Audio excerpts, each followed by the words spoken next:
এখানে ড্রেসের জন্য এখানে ময়লা ফেলার জায়গা রেখেছে। আর এখানে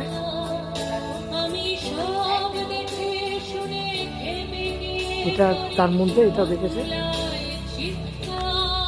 ঘর রয়েছে, বাথরুম রয়েছে, এরকম অবস্থা রয়েছে।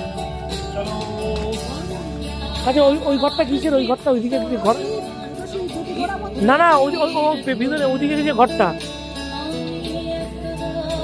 এই ঘরটা কিসের? এটা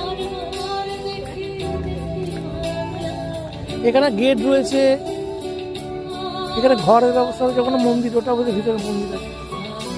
এখানে জোড়া শিব মন্দির পাশাপাশি থেকে দুটো একসঙ্গে দেখা যাচ্ছে এ পাশে।